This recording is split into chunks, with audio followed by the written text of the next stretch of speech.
രക്ഷാപ്രവർത്തനങ്ങൾ കൊണ്ടും മറ്റ് ചില സംഭവങ്ങൾ കൊണ്ടുമൊക്കെ രാഷ്ട്രീയ വിവാദങ്ങൾക്കിടവരുത്തിയ നവകേരള ബസ്സാണിത്. മൂന്നാമത്തെ തവണയും രൂപമാറ്റം വരുത്തിയതിന് ശേഷമാണ് ബസ് അടുത്ത സർവീസിന് ഒരുങ്ങുന്നതെന്നാണ് ഏറ്റവും പ്രധാനപ്പെട്ട കാര്യം. ഈ ബസ്സിൻ്റെ ഓരോ രൂപമാറ്റങ്ങളും നമുക്കൊന്ന് പരിശോധിക്കാം.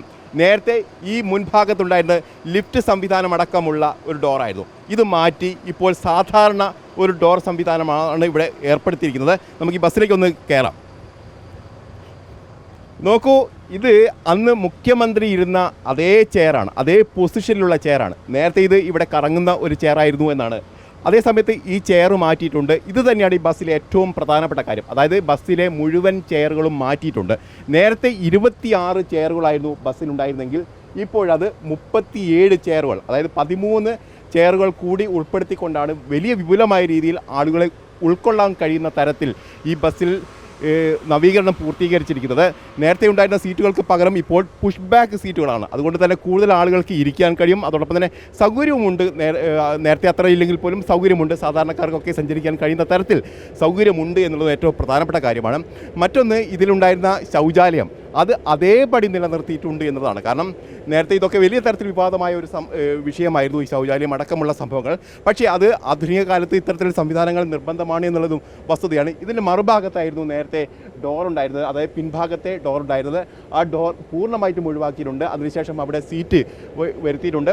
ഇതിൽ മറ്റൊന്ന് സവിശേഷമായ ഒരു കാര്യം എന്നുള്ളത് 1280 രൂപയായിരുന്നു നേരത്തെ ടിക്കറ്റ് നിരക്കായി നിശ്ചയിച്ചിരുന്നത്. പക്ഷേ ഇപ്പോൾ അത് കുറച്ച് ഏതാണ്ട് 350ഓളം രൂപ കുറച്ച് 930 രൂപയിലേക്ക് ടിക്കറ്റ് ചാർജ് കുറയ്ക്കുന്നു എന്നത് ഏറ്റവും പ്രധാനപ്പെട്ട കാര്യമാണ്. അതിന് സർക്കാരിൻ്റെ അനുമതി ലഭിക്കേണ്ടതുണ്ട്. KSRTC ഇക്കാര്യം സർക്കാരിൻ്റെ മുന്നിലേക്ക് വെക്കുകയും ചെയ്തിട്ടുണ്ട്. മറ്റൊരു കാര്യം എന്നുള്ളത് ഈ സൗണ്ട് സിസ്റ്റമായിരുന്നു. നേരത്തെ 4 ബോക്സുകളായിരുന്നു ഉണ്ടായിരുന്നതെങ്കിൽ, സബ് ഊഫർ അടക്കം 4 ബോക്സുകളായിരുന്നു ഉണ്ടായിരുന്നെങ്കിൽ ഇപ്പോഴത് കുറേ കൂടി നല്ല രീതിയിൽ 6 ബോക്സുകൾ ഉൾപ്പെടുത്തിക്കൊണ്ട് വലിയ തരത്തിൽ നല്ല സൗകര്യത്തോടു കൂടിയുള്ള അല്ലെങ്കിൽ നല്ല ഇമ്പമാർന്ന ശബ്ദം കേൾക്കാവുന്ന തരത്തിലുള്ള സൗണ്ട് സിസ്റ്റമാണ് ഇപ്പോൾ ഏർപ്പെടുത്തിയിരിക്കുന്നതെന്നാണ് ഇപ്പോൾ ഇതുമായി ബന്ധപ്പെട്ട ആളുകൾ, അതായത് ഡ്രൈവർമാരടക്കം പറയുന്നത്. ഏതായാലും ഈ നിരക്ക് വർധന അല്ലെങ്കിൽ നിരക്ക് കുറയ്ക്കാനുള്ളൊരു തീരുമാനം ഉള്ളതുകൊണ്ട് തന്നെ ആളുകൾ കൂടുതലായി എത്തുമെന്ന് തന്നെയാണ് നമുക്ക് മനസ്സിലാക്കാൻ കഴിയുന്നത്. കാരണം കഴിഞ്ഞ ജൂലൈയോട് മാസത്തോടു കൂടിയാണ് ഇതിൻ്റെ സർവീസ് നിർത്തിവെക്കേണ്ടി വന്നത്. അതിലേറ്റവും പ്രധാനപ്പെട്ട കാര്യം ആയിരുന്നത് ആളുകൾ എത്തിയിരുന്നില്ല എന്നാണ്. ഒന്ന്, വലിയ തരത്തിലുള്ള ചാർജ്. അതോടൊപ്പം തന്നെ ഇതുമായി ബന്ധപ്പെട്ട് ഇതിൻ്റെ സമയം, അതായത് 4 മണിക്കായിരുന്നു ഇത് കോഴിക്കോട് നിന്ന് പുറപ്പെടുന്നത്. അതിനുശേഷം 3:30 കൂടി തന്നെ ബാംഗ്ലൂരിൽ നിന്ന് തിരിച്ചു വരുന്ന ഒരു നിലയായിരുന്നു ഉണ്ടായിരുന്നത്.